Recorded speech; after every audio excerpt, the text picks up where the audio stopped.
So officially, Tom Walker, welcome to Radio Expres. Thank you very much. It's actually the most listened to radio in Slovak Republic and has been for, I don't know, like 20 years. Oh, well, congratulations. Oh, thank you.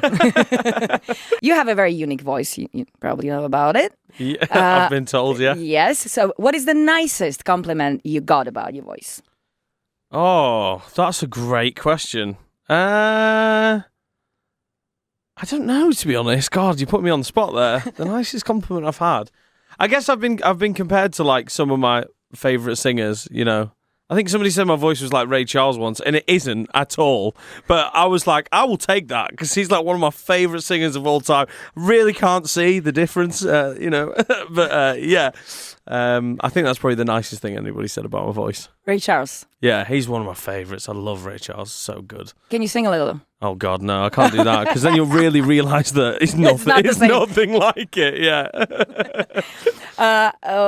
People say that your songs help them to overcome, you know, some of their toughest periods of time. But whose songs does the trick for you? Is it Ray Charles or someone else? No, Ray Charles is when I want to like party, you know, like Hit the Road Jack and all those kind of tunes. When I want to have a little bit of a party, I would probably say. Bob Marley always just makes me feel extremely calm. You know, if I'm having like a stressful day or the week is very long and just never comes to an end, or we've been gigging for a long time with no break, like I never ever tire ever of Bob Marley. His music is so great, and it just always is forever like a calming influence on my life. So yeah, I would say that's the music I would put on if I'm having like a bit of a tough time. Okay, is there anything you haven't written about yet? I mean, a song. But you know that you want to or you have to. Yeah, for sure. I mean, I got married in April. I know that. Yeah, on the 21st of April. I've kind of worked on something for the album that's not quite finished yet, but such a big moment in my life. You know, I've been together with my partner for 10 years now.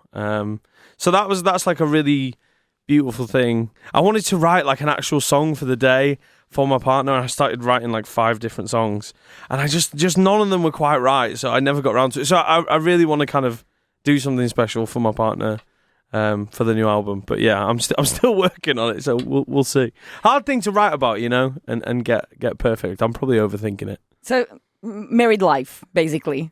I mean, yeah, or more just like, you know, the fact that we got married rather than actual married. Nothing's really changed, you know. We've been together for 10 years. We've lived together for like 3 years alone, just me and her. So nothing's really changed after the wedding, other than spending lots of money.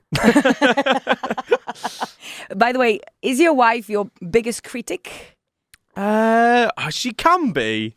You know, there's certain things that she really doesn't like. Like, she doesn't like a reverby vocal. She's like, why do you sound like you're in a cave? You know, and kind of things like that. But I think she is quite critical sometimes, but it's good to have somebody around who's like, nah, that's rubbish, and that's really good, and it's nice to have that in your life, somebody who's honest with you about everything. So is she the first one who listens to your new songs? No, definitely not. No, I kind of hold things back until they're in like a really good position, you know, to trying to show the best of myself rather than the terrible demo that I had like 30 minutes to vocal very badly. So I normally show her things a little bit further down the line, whereas like some of my friends, I might have a few beers with them and be like, oh, this is like not finished yet, but just have a listen anyway, and kind of put some feelers out to see what they think, you know. That's kind of good in the early stages. But yeah, in that case, she's quite critical, so I show her the good version of things, you know. So she is your critic, yeah. Yeah, I guess so. That and my dad, he's been quite, I mean, amazing over the years, but like he can be very critical of stuff. He's just like, I don't get this. I don't understand it. It sounds too young. I don't know what that means, but yeah. He thinks he thinks everything should sound like AC/DC, basically. So yeah. But that's sweet. Come on. Very sweet. Yeah, absolutely. You are a busker, right? Yes. Did you sing your own songs in the streets or covers or what? What I would normally do is like 3 covers, then an original, then another 3 covers, then an original, because hide it in between. Yeah? Exactly, because if you just do like covers all day, if you just do originals all day, like people just don't really care. Especially, you know, back then when nobody knew who I was, and I was, you know, busking and giving out leaflets for a living. So, like, yeah, you've got to play some of the classics to bring people in and hopefully make a couple of quid. Yeah, actually, so before you became, you know, a famous singer, sure, you did probably other jobs. Which one was the worst one? Leaflets? Yeah, the leaflets one, because I was doing it, in England. It rains a lot. So I was giving out leaflets with information on cycling safety to moving cyclists, which just felt really dangerous to me. I'm like trying to pass them these leaflets while they're like, vroom, vroom. I'm trying to hand them out and like they're nearly falling off their bikes and stuff. And I'm like, this really seems counterproductive. So yeah, that was definitely the strangest, most challenging job I ever did. Sorry, that is crazy. Yeah, it's crazy. Yeah, shout out to TFL London for somehow giving me that job. Okay, if you didn't become a singer, like professional career and so on, what would you be? What would you do? I'm really not sure, because like from the age of like 9 onwards, I was pretty convinced that my dad always said like you need to have a plan B in case music doesn't work out, but I never really did, to be honest. I just did everything in my power to kind of make sure that music was going to work out as best as it could, and I'm very thankful that it has. But I like working with my hands, so I think maybe like woodworking or plumbing or I can something imagine like that. Yeah. I've done a lot of stuff around the house over the years. I mean, nothing perfect, but yeah, I like doing things with my hands. So it definitely wouldn't be an office job, I don't think, because I've done that over the years and been fired almost immediately for mucking about and not really doing much work. So yeah, I don't think it would be for me. No, you are the creative type, definitely. Yeah, and I like being out and about and in different locations. I think in this job you're really fortunate to get to travel to a lot of places, but also I think some people really like a bit of structure in their life, waking up at the same time, going to the gym and like all that. I've never really had that, so I don't think I'd be very good at it. And you don't miss it, I guess. No, I've never really had it. I mean, all the jobs I've had have been like a bit kind of weird hours and stuff. I was a chef for a bit, that was kind of crazy hours. And... We will come to that, by the way. Yes. There is a cooking section. Oh, is there? Yeah. Whipping a steak up in the studio, are we? But you said you traveled a lot. What is the weirdest place you've ever been to? Oh, wow, that's a good question. Like, you don't know if you like it or not. Like, it was crazy, maybe. Which one would you say? I mean, I've been out to like Arizona, which was like in the desert, and it was just like so hot. And I did a gig at this casino that was in like the middle of nowhere. And again, they picked me up in a limousine, which I thought was mad because it was just me and my tour manager.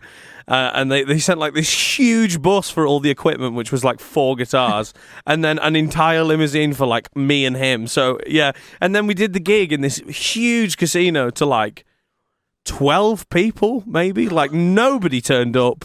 What? Yeah, but I mean, this is like on the way up kind of thing. So yeah, it was just this desert in the middle of nowhere with a casino plonked in the middle. They'd booked me.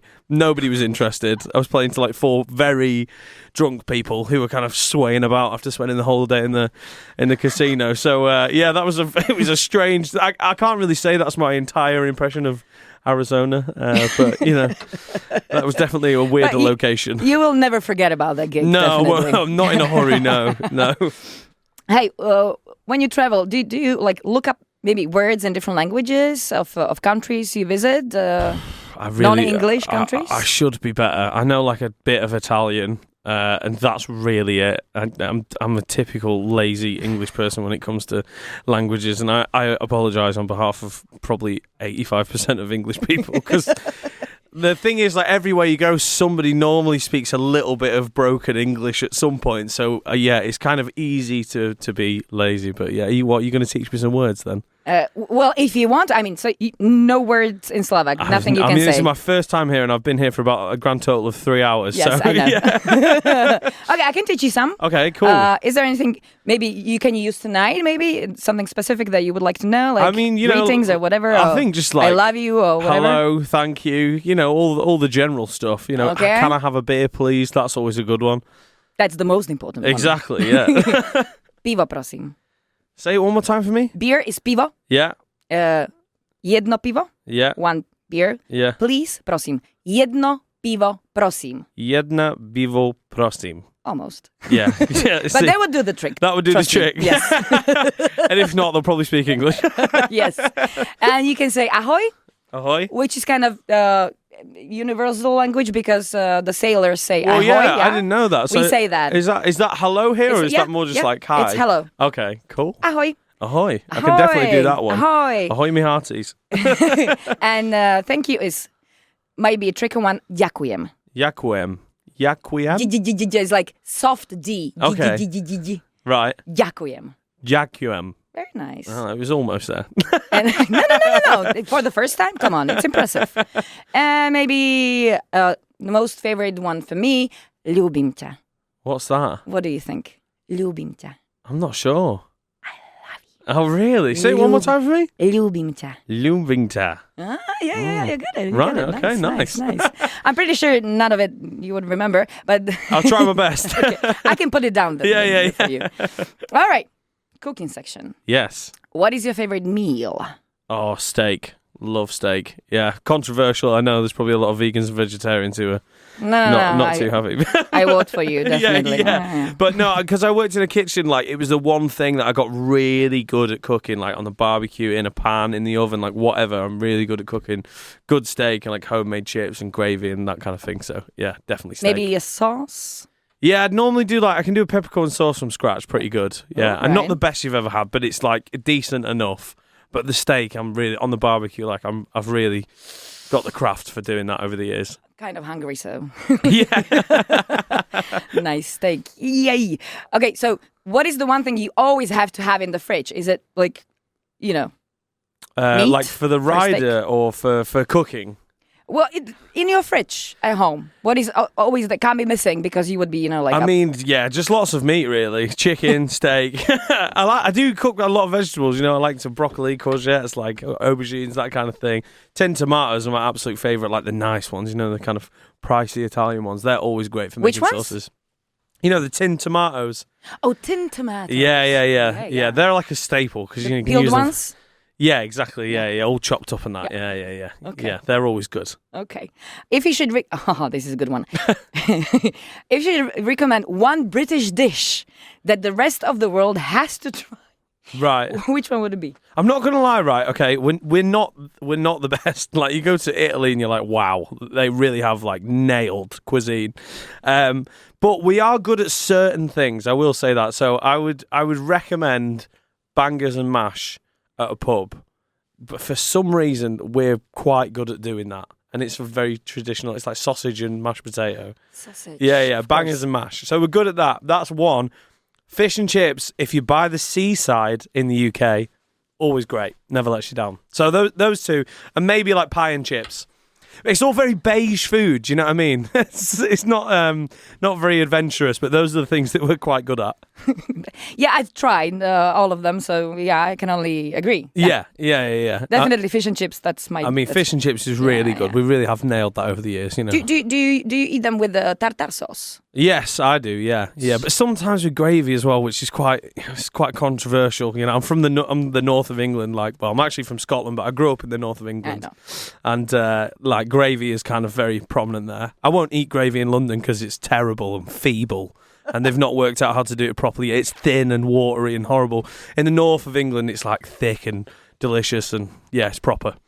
Okay, quick answers. What's your guilty pleasure?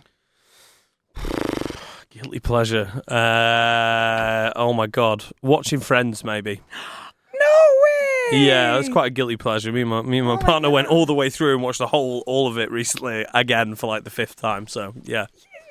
You're my man. Yeah, I even have a jumper that with the Friends graphics nice, and everything. the logo. yeah, I do. Okay, best feeling in the world. Doing a really good gig that goes very well is one of the best things ever. Like playing at Glastonbury and it goes well. That's the best thing in the world. Yeah, I played there at the John Peel stage to like 2,000-3,000 people. Crazy big tent, and I'd done 6 gigs that weekend, which is a lot in one weekend, and then somehow managed to save my voice, and we absolutely smashed the set. And I think it was Kylie Minogue that was on at the same time, or somebody like that, and I thought no one was going to turn up. I was like, oh my God, we're competing with Kylie here, she's got a few more albums under her belt than me. And loads of people turned up. Yeah, well, that as well. Well, but it was absolutely amazing set. We smashed it, and it was like one of the best days of my life. So yeah, doing a good gig is like the best feeling. Okay, what is your most favorite movie of all times, and why is it Finding Nemo? It's definitely not Finding Nemo. It's Die Hard. the best Christmas movie known to man. Even Bruce Willis said it's not a Christmas movie, but I, respectfully disagree with that. It's definitely a Christmas movie, and every Christmas, me and my family watch the whole thing. Braveheart. Yeah, no, Die Hard, not Braveheart. Oh, sorry, Die Hard. No.